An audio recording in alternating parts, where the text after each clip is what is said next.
యెహోవాను స్తుతించుడి, యథార్థవంతుల సభలోను పూర్ణ హృదయంతో, సమాజంలోను పూర్ణ హృదయంతో నేను యెహోవాకు కృతజ్ఞతాస్తుతులు చెల్లించేదను. యెహోవా క్రియలు గొప్పవి, వాటి యందు ఇష్టము గలవారందరూ వాటిని విచారించుదురు. ఆయన కార్యము మహిమా ప్రభావము గలది, ఆయన నీతి నిత్యము నిలకడగా నుండును. ఆయన తన ఆశ్చర్య కార్యములకు జ్ఞాపకార్థ సూచనను నియమించి ఉన్నాడు. యెహోవా దయాదాక్షిణ్య పూర్ణుడు, తన యందు భయభక్తులు గలవారికి ఆయన ఆహారం ఇచ్చి ఉన్నాడు. ఆయన నిత్యము తన నిబంధన జ్ఞాపకము చేసుకొనును. ఆయన తన ప్రజలకు అన్యజనుల స్వాస్థ్యము అప్పగించి ఉన్నాడు. తన క్రియల మహాత్మ్యమును వారికి వెల్లడి చేసి ఉన్నాడు. ఆయన చేతి కార్యములు సత్యమైనవి, న్యాయమైనవి. ఆయన శాసనములన్నీ నమ్మకమైనవి, అవి శాశ్వతముగా స్థాపింపబడి ఉన్నవి. సత్యముతోనూ యథార్థముతోనూ అవి చేయబడి ఉన్నవి. ఆయన తన ప్రజలకు విమోచనము కలుగజేయవాడు. తన నిబంధన ఆయన నిత్యముగా ఉండ నిర్ణయించేవాడు. ఆయన నామము పరిశుద్ధమైనది, పూజింపదగినది. యెహోవా యందు భయము జ్ఞానమునకు మూలము. ఆయన శాసనములను అనుసరించే వారందరూ మంచి వివేకము గలవారు. ఆయనకు నిత్యము స్తోత్రము కలుగుచున్నది. దేవుడిచ్చిన వాక్యాన్ని ఆశీర్వదించిన గాక.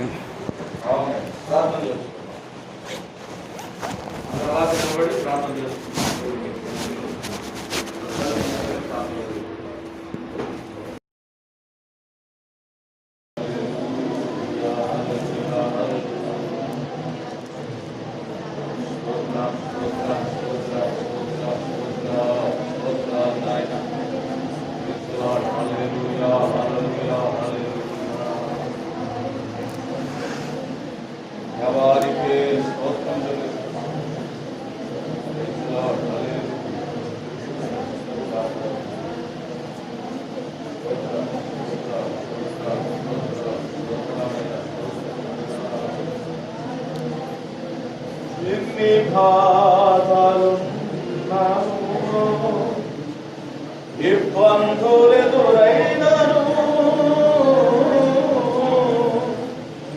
ఎంత కష్టము వచ్చినా నిష్ఠురమైనను,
సర్వశక్తి గల మా సర్వేశ్వరుడా, గరుడా, పరిశుద్ధుడా, ఈ ఘనమైన శ్రేష్టమైన నామాన్ని బట్టి విపదనాలు స్థుతులు స్తోత్రం చెల్లిస్తున్నాం.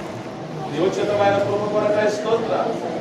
సమయమాంతంలో మీరు మాకు తోడుగా ఉండి మీ ఘననామాన్ని మహిమపరచే గొప్ప భాగ్యం మాకు ఇచ్చినందుకు మా తండ్రి వాయిదావా సమయంలో నాయన మీరు మమ్మల్ని బలపరచండి, మీ వాక్యం ద్వారా బలపరచండి, మీ సన్నిధిలో మమ్మల్ని బలపరచండి, ఆరోగ్యవంతులుగా చేయండి, మమ్మల్ని ఆశీర్వదించి దీవించి ఆయన నీ కృపా హస్తాలను మమ్మల్ని మేము సమర్పించుకున్నాం.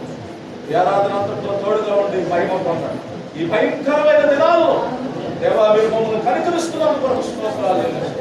మహిమాకంత ప్రభావాలు మీకు ఆరోపిస్తుంది. యేసు పరిశుద్ధ నామము ప్రార్థించి బ్రతికిలాడి వేడుకుంటున్నాను మా పరమ తండ్రి. ఆమేన్. ఆమేన్. నేను ఈ రోజు మీకు 2-3 మాటలు చెప్పి నేను మిమ్మల్ని దేవుని సన్నిధిలో బలపరచాలని ఆశపడుతూ ఉన్నాను. పరిశుద్ధ బైబిల్ గ్రంథంలో నుంచి ప్రసంగి గ్రంథము 10వ అధ్యాయము 1వ వచన భాగాన్ని దేవుని సన్నిధిలో మనం ధ్యానం చేసుకున్నాం. ప్రసంగి గ్రంథము 10వ అధ్యాయం 1వ వచనం. బుక్కావాణి తైలంలో చచ్చిన ఈగలు పడుట చేత అది చెడు వాసన కొట్టును. కొంచెము బుద్ధిహీనత త్రాసులో ఉంచిన యెడల జ్ఞానమును ఘనతను తేలగొట్టును.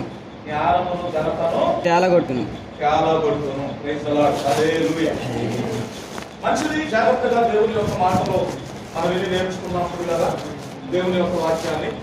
బుక్కవాని తైలములో చచ్చిన ఈగలు పడుట చేత చెడు వాసన కొడుతును. బుక్కవాని తైలములో ఏం పడటం చేతట? ఏ ఈగది? చచ్చిన ఈగ పడితే ఆ తైలం ఏమైపోయిందంట? చెడు వాసన, చెడ్డ వాసన వచ్చేస్తాం. జాగ్రత్తగా విన్నాం. బుక్కవాని తైలములో చచ్చిన ఈగ పడటం ద్వారా చెడ్డ వాసన కొట్టును, చెడు వాసన కొట్టును, కంపు కొట్టును అని జ్ఞాని అయిన సొలొమోను రాజు చక్కని వాక్యాన్ని ఆయన మనకి తెలియజేశాడు. నిజమే ప్రియులారా, ఒక మంచి తైలములో చెడ్డది ఏదైనా పడితే, ఒక మంచి పదార్థములో చెడిపోయింది ఏదైనా పడితే ఆ మంచి పదార్థం అంతా కూడా చెడిపోయింది. ఆ సంగతి మనందరం కూడా ఎరుగుదుము, మనందరికీ తెలిసినటువంటి విషయమే. అయితే ఇక్కడ దేవుని వాక్యము చాలా చక్కగా మనందరితో మాట్లాడుతూ ఉంది. బుక్కావారి తైలములో సచ్చిన ఈగ పడటం ద్వారా చెడ్డవాసన వస్తుంది అని. అసలు బుక్కావాడు ఎవరు, తైలం అంటే ఏంటి, ఈ విషయాన్ని మనం తెలుసుకున్న తరువాత దేవుని యొక్క సన్నిధిలో మన ఆధ్యాత్మికమైనటువంటి జీవితానికి ఈ వాక్యాన్ని అన్వయించుకొని ప్రభు సన్నిధిలో మనం ముందుకు కొనసాగడానికి ప్రయత్నం చేద్దాం. విందాం దేవుని యొక్క మాటలు, జాగ్రత్తగా నేర్చుకుందాం. ప్రియులారా, ఒక తైలము తయారు చేయబడాలంటే దానికి అనేకమైనటువంటి సుగంధ ద్రవ్యాలు కావాలి, అనేకమైనటువంటి వస్తువులు కావాలి. ఇప్పుడు కరోనా వచ్చింది. ఈ కరోనాకి మనం ఒక టీ తయారు చేసుకుంటున్నాం. ఈ కరోనా చచ్చిపోవాలి, ఈ కరోనా వచ్చినా ఇది తాగటం ద్వారా అది చనిపోయింది, కాస్త ఇమ్యూనిటీ పవర్ పెరిగింది అని చెప్పి ఒక ప్రత్యేకమైన ఒక టీని తయారు చేసుకుంటున్నాం. కాస్త ఇంత దాచిన చెక్క, 4 లవంగాయలు, అలాగనే ఒక 5-6 మిరియాలు దంచి కాసిన వేడి నీళ్ళు తీసుకొని దాంట్లో వేసి, దాంతో పాటు ఒక అంగుళం లేకపోతే ఒక అంగుళం అల్లం ముక్క దాన్ని కొట్టి దాంట్లో వేసి బాగా మరిగిన తరువాత కొంచెం మరిగేటప్పుడు కాస్త వాము, కాస్త జీలకర్ర కూడా వేసుకొని ఆ నీళ్లను బాగా మరిగించి వడగట్టుకొని దానిలో కాస్త నిమ్మకాయ పెట్టుకొని తాగుతూ ఉన్నాం.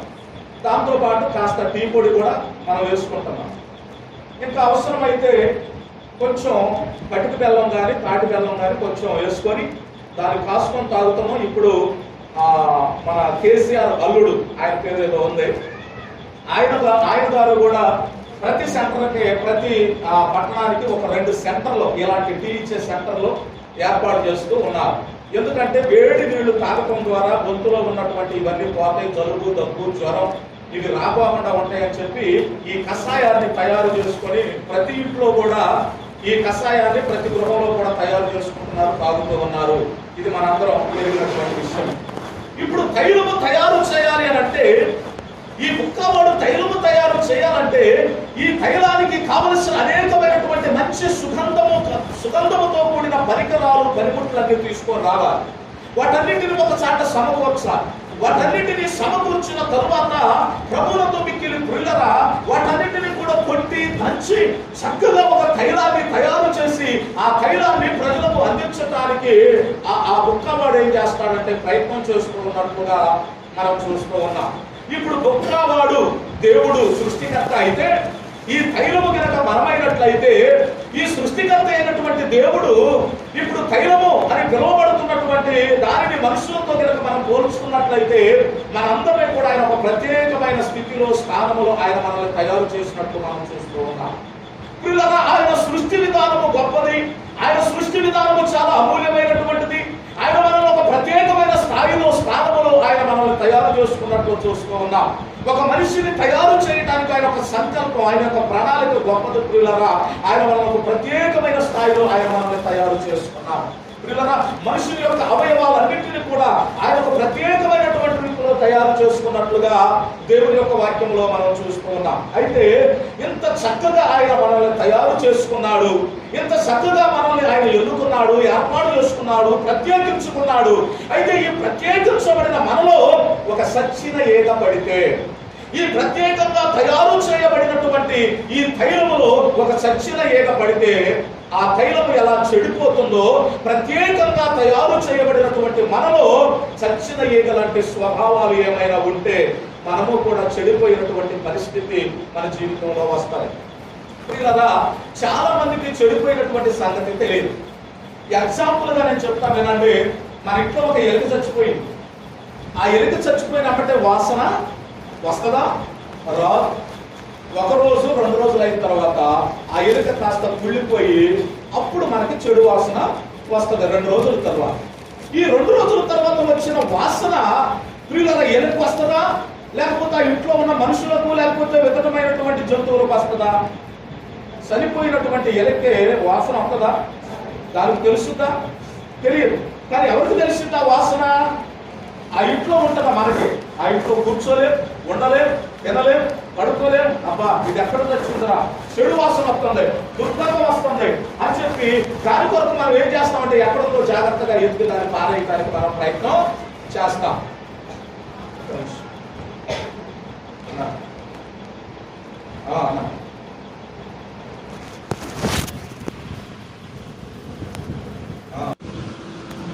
మనం పాల్గొంటూ ఈ కార్యక్రమాన్ని సరే, దేవుని వాక్యపదాన్ని మనం పరిశీలన చేస్తే ఈ బుక్కవారి తైలంలో చచ్చిన ఏక పడతుల ద్వారా ఎలా కంపు కొడుతుందో పిల్లరా, అలాగే ఒక ఆత్మీయ జీవితంలో చచ్చిన ఏకలాంటి స్వభావాలు అనేక రకాలైనటువంటి ఉన్నవే. అవి పడటం ద్వారా ఒక ఆత్మీయమైనటువంటి జీవితం కూడా అది చెడిపోతుంది అని నేను మీకు తెలియజేస్తూ ఉన్నాను.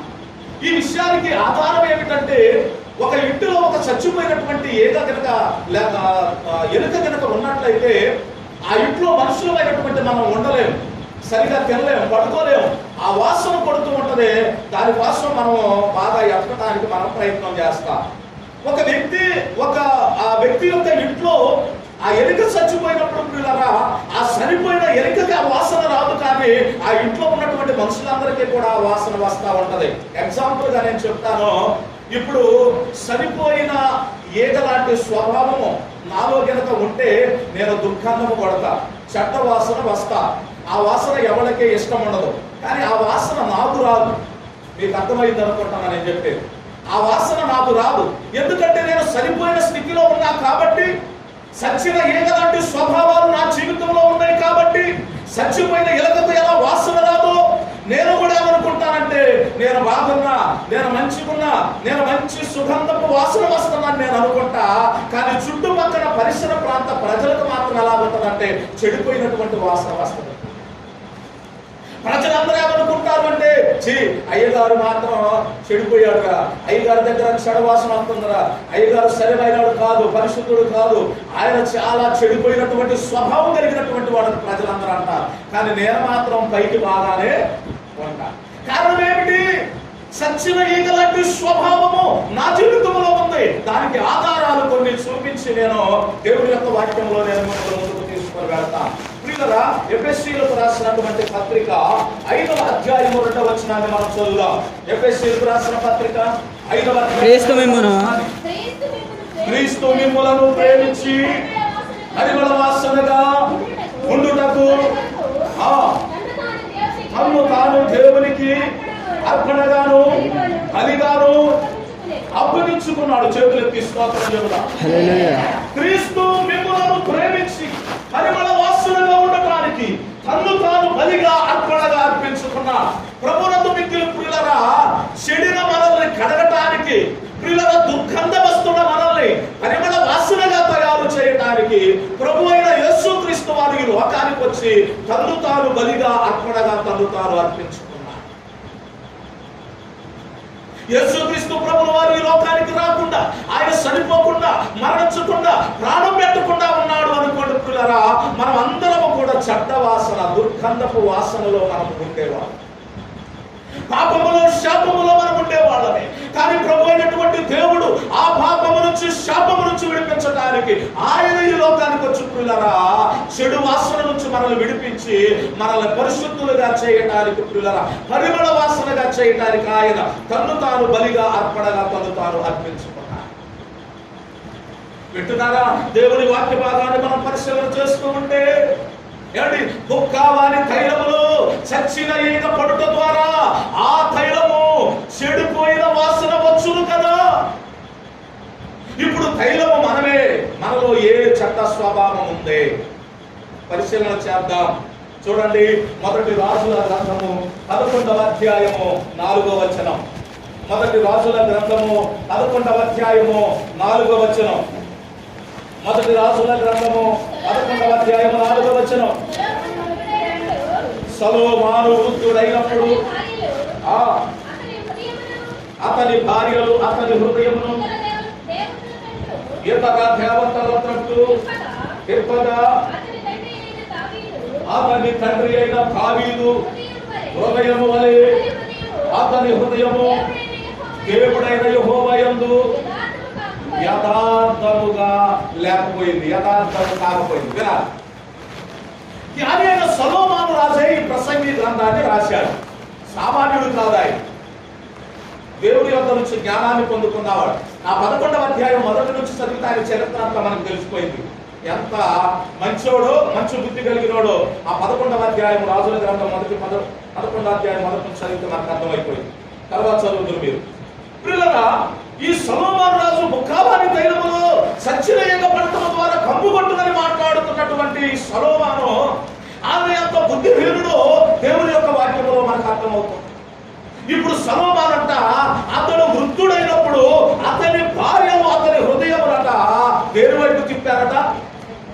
ఇతర దేవతల తట్టు తిప్పారు. ఎవరు తిప్పింది? ఆయన భార్య. ఎంతమంది భార్యలు ఉన్నారో ముందు రాశాడు. 700 మంది భార్యలు, 300 మంది ఉపపత్నులు, 1000 మంది మొత్తం. అంతమంది భార్యలు, వీళ్ళందరూ కూడా అన్య స్త్రీలను వివాహము చేసుకుని, పిల్లరా, అన్య స్త్రీలను వివాహము చేసుకోవడం ద్వారా ఈ ప్రజలందరూ కూడా ఏం చేశారంటే, ఈ స్త్రీలందరూ కూడా తన హృదయాన్ని ఇతర దేవతల తట్టు తిప్పారట, దేవుని మీద లేకుండా. అందుకే దావీదు హృదయం లాగా సొలొమోను యొక్క హృదయము యథార్థంగా లేదు. పిల్లరా, ఇప్పుడు సొలొమోను యొక్క ఆత్మీయ జీవితంలో పడిన సచ్చిన ఏదేమిటి అనంటే విగ్రహారాధన, ఇతర స్త్రీలు అనే ఏగలు, చచ్చిన ఏగలు ఆయన హృదయంలో పడ్డాయి ఆత్మీయ జీవితంలో. స్తోత్రం చెప్పండి.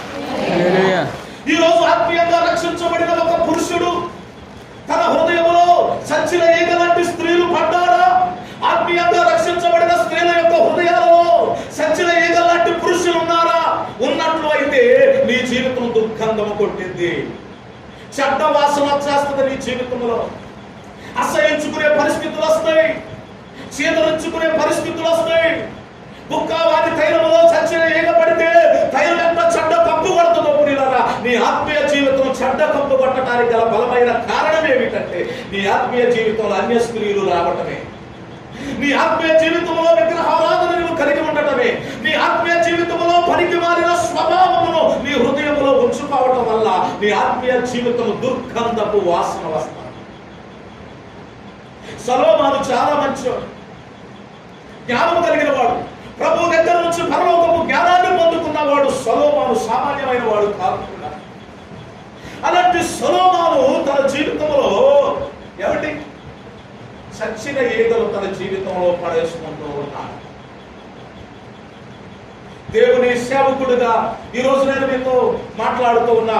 ఒకవేళ మన జీవితంలో, మన ఆత్మీయ జీవితంలో, మన ఆత్మీయ బ్రతుకులో సచ్చిన ఈగల్ లాంటి ప్రియులరా అన్య స్త్రీలు కానీ, సచ్చిన ఈగల్ లాంటి ప్రియులరా ఇదిగో ఇతర దేవతల వైపు మన మనసు తిప్పుకునే పరిస్థితులు కానీ, సచ్చిన ఈగ లాంటి ప్రియులరా చూడండి, దేవుని యొక్క వాక్యమాగాన్ని మనం పరిశీలన చేస్తే దేవుని మీద మన హృదయం ఉండకుండా తప్పించబడేటటువంటి చచ్చిన ఈగ మన హృదయంలో గనక పడిందా, మన ఆత్మీయ జీవితంలో గనక పడిందా, ఒకవేళ పడినట్లయితే దుర్గంధపు వాసన అది రాకుండా మనం చూసుకోవాలి, జాగ్రత్త పడాలి. ప్రభు యొక్క శరీరము, ప్రభు యొక్క రక్తాన్ని స్వీకరిస్తున్న మనం తిరిగి త్రాగుతున్నటువంటి మన జీవితము దుర్గంధపు వాసన, చెడిపోయిన వాసన రాకుండా ఉండాలంటే సచ్చిన ఏగలు మనలో పడకోకుండా చూసుకోవాలి. ఇప్పుడు ఈ సచ్చిన ఈగలు ఏమిటి అంటే ఇతర దేవతల తట్టు తిరగటం, అన్య స్త్రీలు అన్య పురుషులు మన హృదయంలోనికి రావటమే సచ్చిన ఈగలు. ఈ రోజు అవి లేకుండా మనమందరము చూసుకోవాలి, అవి లేకుండా మనందరము కాపాడుకోవాలి, అవి లేకుండా మనం బహు జాగ్రత్త పడవలసిన ఆవశ్యకత మన జీవితంలో ఎంతైనా ఉంది. రెండవ మాట చెప్పనా? హెబ్రీయులకు రాసిన పత్రిక 12వ అధ్యాయం 16వ వచనాన్ని మనం చదువుతాం. హెబ్రీయులకు రాసిన పత్రిక 12వ అధ్యాయం 16వ వచనం త్వరగా. ఒక పూట కూటి కొరకు తన జ్యేష్ఠత్వ హక్కును అమ్మేసిన ఏషాపు అంటే భ్రష్టుడైన వ్యభిచారి అయినను ఉండునేమో అని జాగ్రత్తగా చూసుకున్నాడు.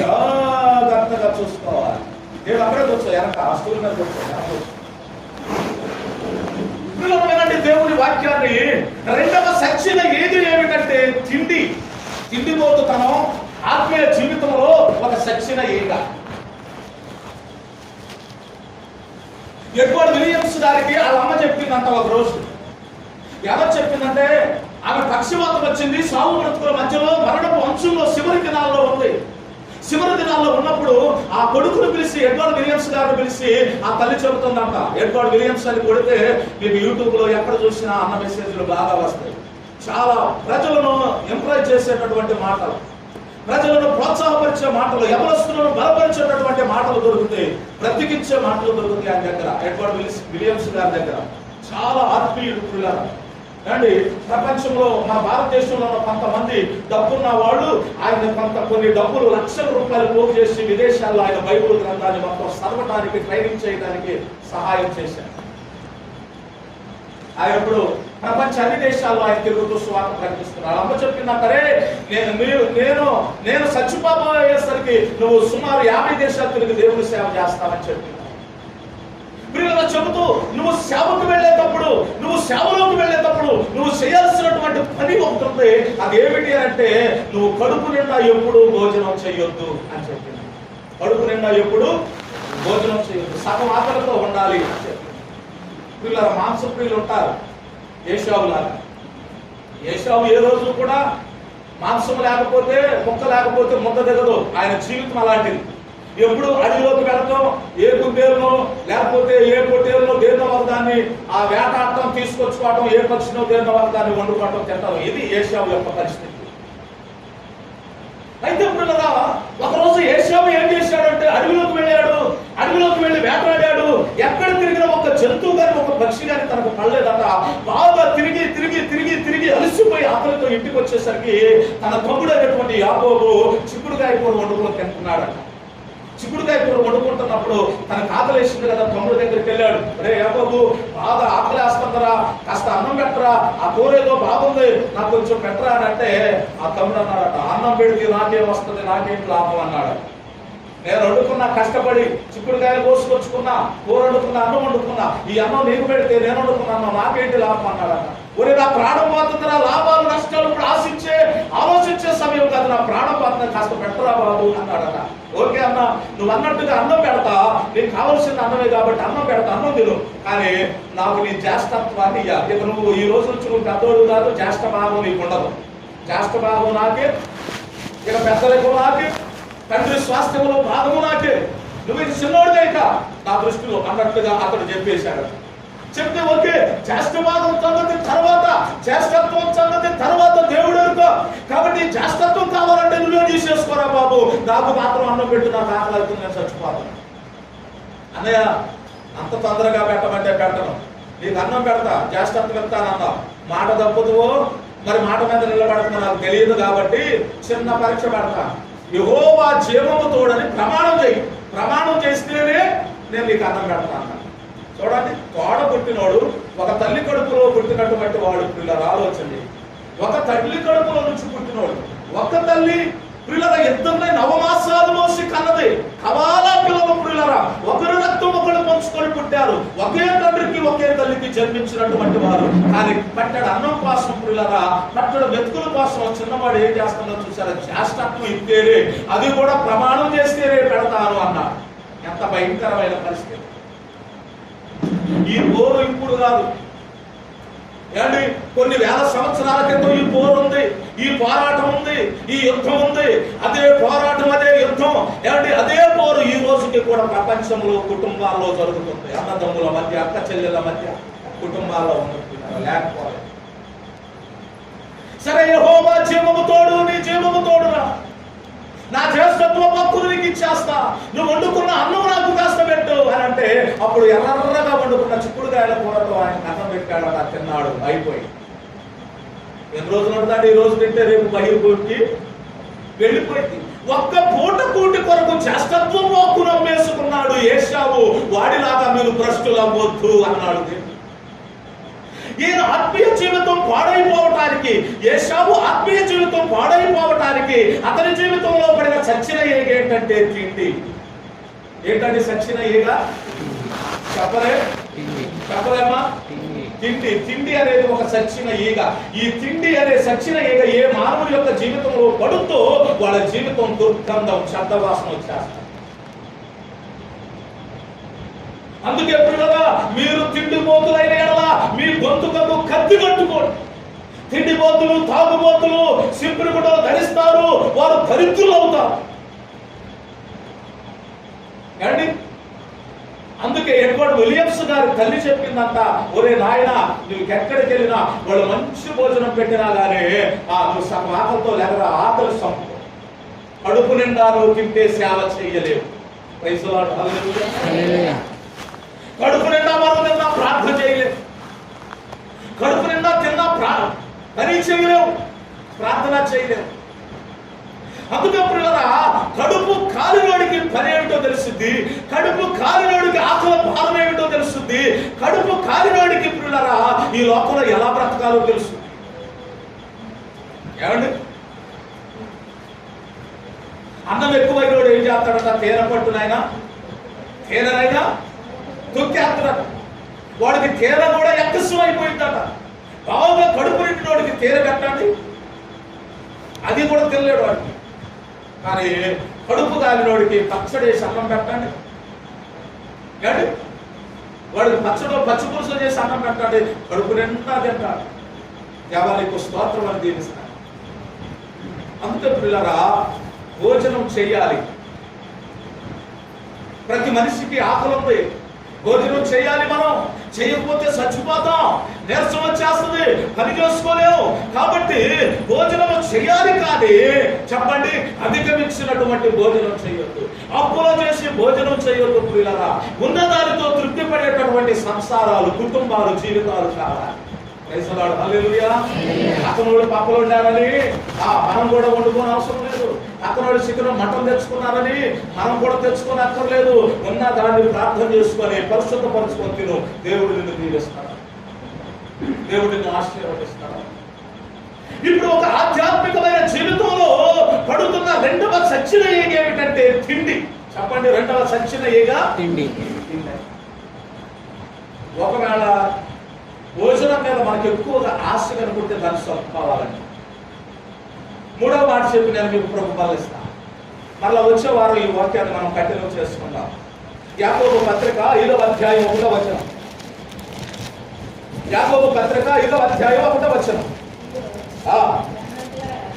ఇదిగో ధనవంతులారా, మీ వీధికి వచ్చాడు ఉపద్రవం వచ్చి ప్రలాపించి ఆడబడి, మీ ధనము చెడిపోవు, మీ వస్త్రములు చీమిట పట్టును, మీ బంగారమును మీ వెండియు తుప్పు పట్టినవి. చూడండి పిల్లలు, ధనవంతులారా మీ వీధికి ఉపద్రవం వచ్చును. కాబట్టి ధనవంతులు అవ్వటానికి ఆతృతపడద్దు. మీ ధనం ఎక్కడుంటుందో మీ మనస్సు అక్కడ ఉంటుంది. ధనము దొంగలు ఎత్తుకొని పోతారు. మీ వస్త్రములు ఏమైపోతాయట, తుప్పు పట్టిపోతాయట. పిల్లలు వినండి దేవుని యొక్క వాక్యం. ఈరోజు దేవుని యొక్క సన్నిధిలో మనం ఉన్నాం. పిల్లరా, ఈరోజు ధనము కొరకు, సంపాదన కొరకు, కూలి కొరకు, డబ్బుల కొరకు ఆతృత, ఆరాటం, ఆరాధన కొరకు, సంగమ కొరకు, ప్రార్థన కొరకు లేదండి. పరిశుద్ధ బైబిల్ గ్రంథంలో దేవుని వాక్యం చెబుతుంది, విశ్రాంతి దినాన నీవైనా నీ కుమారుడైనా నీ కుమార్తెైనా ఏ పని చేయొద్దు, వ్యాపారము చేయొద్దు, పని చేయొద్దు, వ్యాపారము కూడా చేయొద్దు, అది నీకు క్షేమము కాదు అని దేవుడు చెప్పాడు. మరి ఏం చేయాలి పాస్టర్ గారు?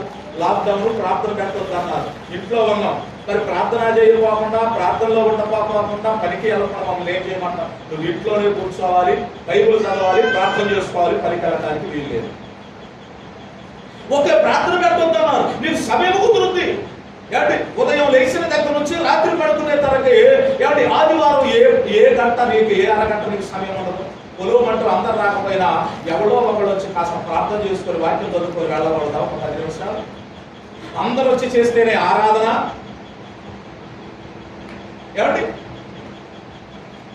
4 నెలలు ప్రార్థన పెట్టిన లాక్డౌన్ కాబట్టి ప్రార్థన లేదు, భక్తి మర్చిపోయాం, విశ్వాసం మర్చిపోయాం, పరిశుద్ధతను మర్చిపోయాం, చేయవలసిన కార్యకలాపాలన్నీ చేసేస్తున్నాం. సేవకుడు లేడు, వాక్యము లేదు. అందరూ దేవునికి దూరం అయిపోయారు, భక్తికి దూరం అయిపోయారు, ప్రార్థన పరిశుద్ధతకు దూరం అయిపోయారు, సహవాసానికి దూరం అయిపోయారు. కుదిరింది అవకాశం అనుకొని ఏమండి దేవుని వదిలిపెట్టి తమ ఇష్టానుసారంగా జీవించిన వాళ్ళు లేకపోలేదా? వీళ్ళకి ఆలోచన చేయండి. ఆ ఆరాధన అట్టాగలేదు కదా, పదా పనికెళ్ళి సంపాదించుకున్నా. లోక్సభ స్పీకర్లు చచ్చిపోయారు, ఎమ్మెల్యేలు చచ్చిపోయారు, ఎస్ఐలు చచ్చిపోయారు, డిఎస్పీలు చచ్చిపోయారు, ఏసీపీలు చచ్చిపోయారు. ఇలా గొప్ప గొప్ప ఊళ్ళందరూ కూడా ఈ భయంకరమైన పరిస్థితులకు చచ్చిపోయారు. ఒక ఆయన, ఒక స్పీకరు, ఒక ఎమ్మెల్సీ నాయకుడు, ఒక ఎమ్మెల్సీ చనిపోతే వారి కొడుకులందరూ కూడా దూరంగా ఉండి ఏడుస్తున్నారు. తన ఒంటి మీద ఉన్న బంగారం కానీ మౌనాలు కానీ తీసుకోవడానికి వీళ్ళు వెళ్ళలేదు దగ్గరికి. కరోనాతో చచ్చిపోయాడు. ఆలోచన చేయండి. చాలా సంపాదించాడు, కుమారుల్ని కుమార్తెలు కన్నాడు, భార్య ఉంది, అంటుకోవటానికి లేదు, దగ్గరకు రావడానికి లేదు.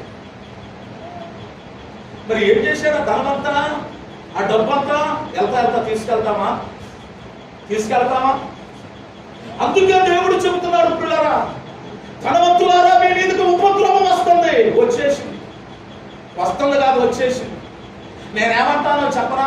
దేవుని సేవకుడిగా ఇప్పుడు 10వ తారీఖు ఆక్స్ఫర్డ్ యూనివర్సిటీ వాళ్ళు, రష్యా వాళ్ళు, వీళ్ళు ఇన్సులిన్స్ 150 దేశాల వాళ్ళు 150 రకాలైనటువంటి ఇన్సులిన్స్ మందులు విడుదల చేస్తున్నారు.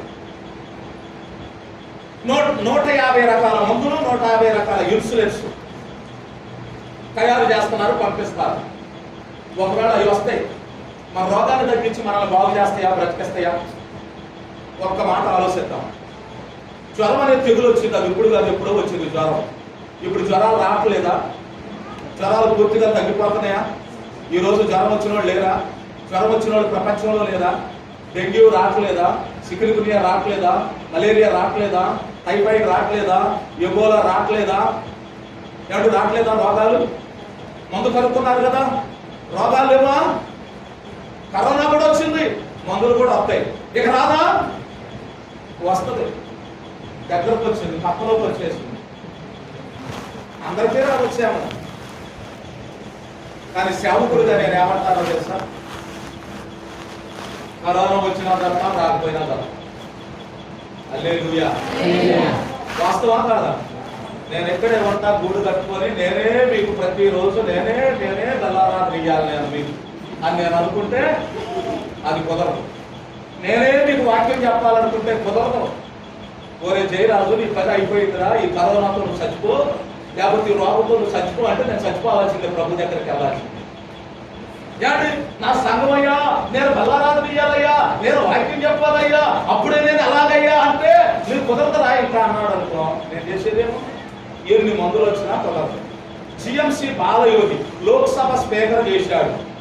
ఏమండి, లోక్సభ స్పీకర్ గా పనిచేశాడు, ఉపరాష్ట్రపతిగా కూడా ఆయన పనిచేశాడు. ఇక రాష్ట్రపతి అవ్వాలనుకుంటున్నాడు. ఆయన రాష్ట్రపతి అవ్వాలనుకున్న సమయంలో ఆ జిఎంసి బాలయోగికి ఏమైంది చెప్పండి?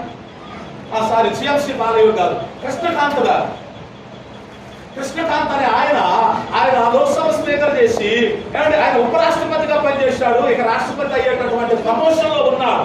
కానీ గుండె జబ్బు వచ్చేసింది. ఆ కృష్ణకాంత్ గారి కట 1 నిమిషానికి కొన్ని వేల నీడిల్స్ ఇంజక్షన్ చేసే సూదులు తయారయ్యే కంపెనీ ఉన్నారు. ఒక్క సూది కూడా అది కాపాలి, రక్షించదండి. జిఎంసి బాలయోగి మన దగ్గర గ్యాస్ పొయ్యి వస్తే, గ్యాస్ పొయ్యి మన ఏడుసూరు మండలంలో గ్యాస్ వస్తే ఆ గ్యాస్ ఓపెన్ చేయడానికి వచ్చాడు హెలికాప్టర్ మీద. జిఎంసి బాలయోగి లోక్సభ స్పీకర్ గా పనిచేశాడు. ఆయన ఉన్నప్పుడే మనకి స్టాంపుల కుంభకోణం జరిగింది. హెలికాప్టర్ కొబ్బరి చెట్టు మీద గురించి చచ్చిపోయింది.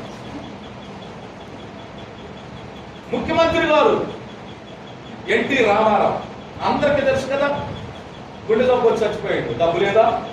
సౌందర్య ఎన్ని సినిమాలు చేయాలో, ఎంతమందిని మెప్పించిందో, ఎన్ని డ్యాన్స్లు వేసిందో. సౌందర్యమే లేకుండా హెలికాప్టర్లో కాలి మాడి మనిషి బొగ్గైపోయింది. మరణం తప్పిందా? చెప్పడమా తప్పిందా?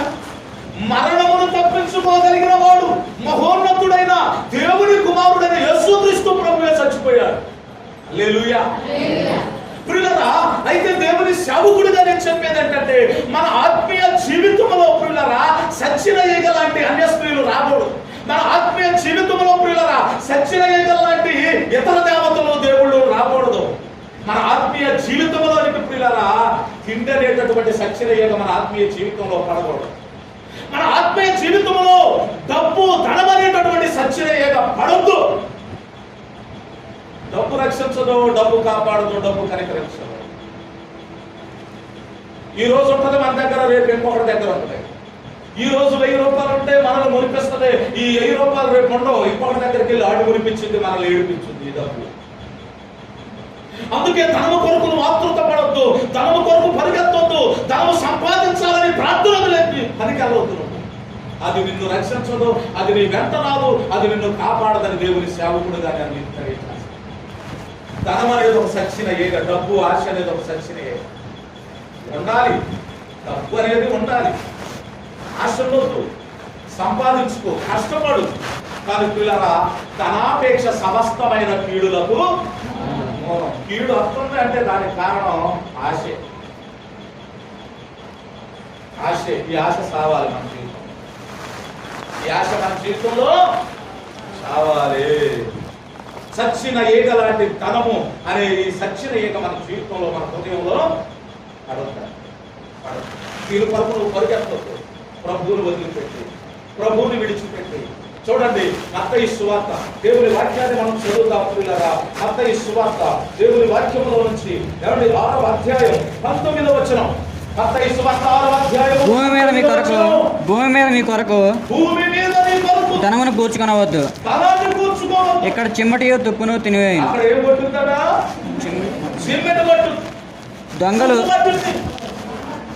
దొంగలు కన్నం వేసి దొంగలేదారు. పరలోకమందు మీ కొరకు ధనమును కూర్చుకొనడి. అచ్చడు చిమ్మెట్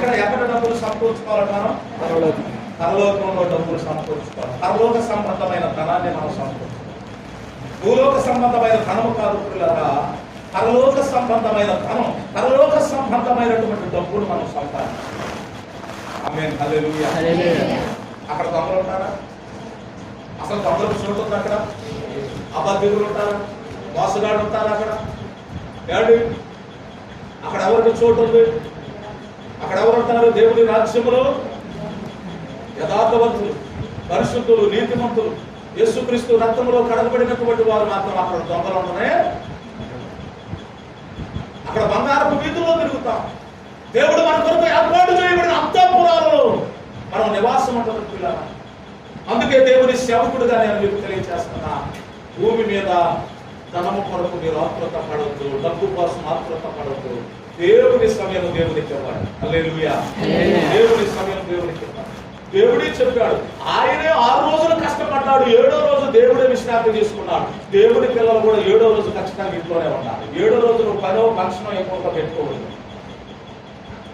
నువ్వు 6 రోజుల్లోనే ఫంక్షన్ చేసుకో, 6 రోజుల్లోనే ప్రయాణం చేయి, 6 రోజుల్లోనే నువ్వు దేనికైనా ప్రాముఖ్యత. 7వ రోజు మాత్రం దేవుడికి మాత్రమే ఇయ్యాలి. ఆయన సన్నిధి, ఆయన వాక్యం, ఆయన పరిశుద్ధత, ఆయన సహవాసం. 7వ రోజు దాన్ని తప్ప దేని ఆయన ఎత్తావా ఉన్నాయి మొత్తం పోతాయి. ఏది ఉండదు. నీ జీవితం శూన్యము, 0 అయిపోయింది. 7వ రోజు దేవుడి కొరకు నువ్వు కేటాయించు. అది ప్రభువు దినం, దేవునికి స్తోత్రం. ఎవరు దినం అంటే అది దేవుడి రోజు, అది ప్రభు రోజు. కాబట్టి ప్రభు రోజు ప్రభువు కొరకే మనం కేటాయించాలి. అది దేవుడు మనకు చెబుతున్నటువంటి సాక్ష్యం. చివరికి ఒక మాట చెప్పరా? ఎబ్రీయులకు రాసిన పత్రిక దేవుని వాక్యము 11వ అధ్యాయము 24వ వచనాన్ని మనం చదువుదాం పిల్లరా. ఎబ్రీయులకు రాసిన పత్రిక 11వ అధ్యాయము. మోషే పెద్దవాడైనప్పుడు విశ్వాసమును బట్టి ఐగుప్తు ధనము కంటే ఐగుప్తు ధనము కంటే క్రీస్తు విషయమైన నింద గొప్ప భాగ్యమని ఎంచుకొని డబ్బు కంటే దేవుని కొరకు బ్రతకడమే గొప్ప భాగ్యం అనుకున్నారు. దేవుని కొరకు రాజుగారు మనవడు అనిపించుకోవడం గొప్ప కావా? ఏమండి, నేను ఎబ్రీయుడును యూదుడు అనిపించుకోవడం గొప్పతనం. ఆలోచించాలి. ఎబ్రీయుడి దగ్గర ఏమీ లేదు, ఇశ్రాయేలు దగ్గర ఏమీ లేదు. వాళ్ళు ఎటు చేతులు చేస్తున్నారు, ఎటుక తెస్తున్నారు, ఆకుకూరలు దుంపలు తెస్తున్నారు వాళ్ళు. మరి రాజుగారు రాజభోజనం చేస్తున్నాడు. ఇప్పుడు నేను రాజుగారు మనవడు అనుకుంటే బాగుంటుందా? లేకపోతే లేకపోతే ఏమండి,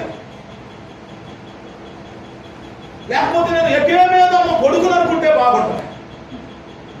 ఆలోచించాలి. కానీ ఆయన ఏమన్నాడు తెలుసా? ఐగుప్తు ధనము కంటే క్రీస్తు విషయమైన నింద గొప్పది. ఐగుప్తు ధనము కంటే ఫరో యొక్క మనవడిని అనిపించుకోవడం అంటే, ఫరో కుమార్తె కుమారుడిని అనిపించుకోవడం కంటే యేసు క్రీస్తు కొరకు బ్రతకటం, నింద అనుభవించడం నాకు గొప్ప భాగ్యం అనుకున్నాను. ఆలోచించాలి. రాజుగారి మనవడరా అంటే ఎంత విలువ ఉంటుంది? వీడు దరిద్రుడా, బొగలేనోడు, ఇల్లు లేనోడు అంటే ఎంత గౌరవం, మర్యాద ఉంటుంది. ఏమంటే ఆలోచించండి. కానీ మోషే ఏమనుకుంటున్నాడంటే, నేను దరిద్రుడన్నా పర్వాలేదు, కానీ నేను యేసుక్రీస్తు కుమారుని అనిపించుకుంటే చాలు. నాకు ఏమీ లేకపోయినా పర్వాలేదు, కానీ దేవుని కొరకు నేను సమానుకరంగా వంటగలిగి బ్రతికితే నాకు చాలు. అదే 10,000 అనుకున్నాను.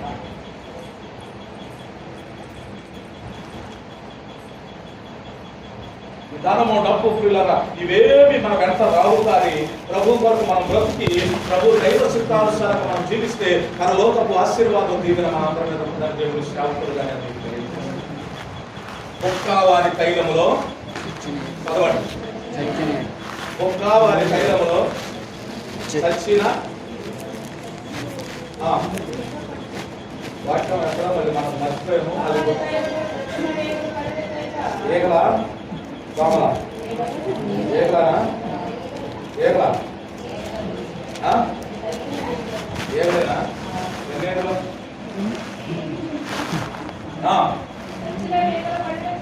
సచ్చిన ఏగలు పడుట చేత అది చెడు వాసన కొట్టును. పిల్లరా, ఇప్పుడు మనమందరము కూడా దేవుని చేత అభిషేకించబడిన వారు. దీని అంతటికి ఆధారం ఏమిటో తెలుసా? మనందరికీ తెలుసు. కొరింథీయులకు రాసిన మొదటి పత్రిక పిల్లగా ఆ ఒక్క మాట నేను చూపించలేదు. నేను మీకు ముందు ఆ మాటను చూపిస్తే ఈ వాక్యం అంతా మీకు అర్థమయ్యేదే. 3వ అధ్యాయం 16వ వచనం ఒకసారి చదవండి. కొరింథీయులకు రాసిన మొదటి పత్రిక 3వ అధ్యాయం. మీరు దేవుని ఆలయమై ఉన్నారని, మీరు దేవుని ఆలయమై ఉన్నారు, దేవుని ఆత్మ మీరు నివసించున్నాడని మీరు ఎరుగరా? ఎవడైనాను దేవుని ఆలయమును పాడు చేస్తే దేవుడు వారిని పాడు చేయను. ఎవడైనా దేవుని తైలాన్ని పాడు చేస్తే దేవుడు వారిని పాడు చేస్తాడు. దేవుని ఆలయాన్ని పాడు చేస్తే దేవుడు వారిని పాడు చేస్తాడు. ప్రియులారా, దేవుని ఆలయం అంటే మనమే. దేవుడు మనల్ని తన ఆలయంగా చేసుకున్నాడు. దేవుడు మనల్ని నిర్మించుకున్నాడు, ఏర్పాటు చేసుకున్నాడు. దేవుడు మనలో ఉండాలనుకుంటున్నాడు, మన హృదయంలో ఉండాలి అనుకుంటున్నాడు. మన హృదయాన్ని మనం పాడు చేస్తే, ఈ హృదయంలో చచ్చిన ఈగలు పడితే చెడు వాసన పడుతుంది. కాబట్టి ఈ హృదయాన్ని పాడు చేస్తే దేవుడు వారిని పాడు చేస్తాడు. ఎవడు నా ఆలయాన్ని పాడు చేస్తాడు, నేను వాటిని పాడు చేస్తాను. ఇది సత్యం, సర్వసత్యం. ఇక దీనిలో రాజీ ఉండదు. ఇది దేవుడు మాట్లాడిన మాట. కాబట్టి పిల్లరా, దేవుని వాక్యం అన్నటువంటి మనం జాగ్రత్త పడదాం. దేవుని కొరకు బ్రతుకుదాం. దైవ చిత్తానుసారంగా జీవించుదాం. వాక్యంలో ఉన్న సారమేమై ఉందో అది తెలుసుకున్నాం కనుక వాక్యానుసారంగా జీవిస్తూ వాక్యంలో స్థిరులుగా కదలని వారిగా ప్రభు కార్యాలు ఎప్పటికీ ఆసక్తి కలిగిన ప్రజలుగా దేవుని సన్నిధిలో ఉండాలని దేవుని సేవకులుగా నేను మీకు తెలియజేసి మాటలు తీసుకుంటాను. ప్రార్థన చేసుకుందాం. తలలు వచ్చి కళ్ళు వచ్చి అందరూ కూడా తలలు వచ్చి కళ్ళు ప్రార్థన చేసుకుందాం. ప్రభు యొక్క శరీరం సారమేమై ఉందో అది తెలుసుకున్నాం కనుక వాక్యానుసారంగా జీవిస్తూ వాక్యంలో స్థిరులుగా కదలని వారిగా ప్రభు కార్యాలు ఎప్పటికీ ఆసక్తి కలిగిన ప్రజలుగా దేవుని సన్నిధిలో ఉండాలని దేవుని సేవకులుగా నేను మీకు తెలియజేసి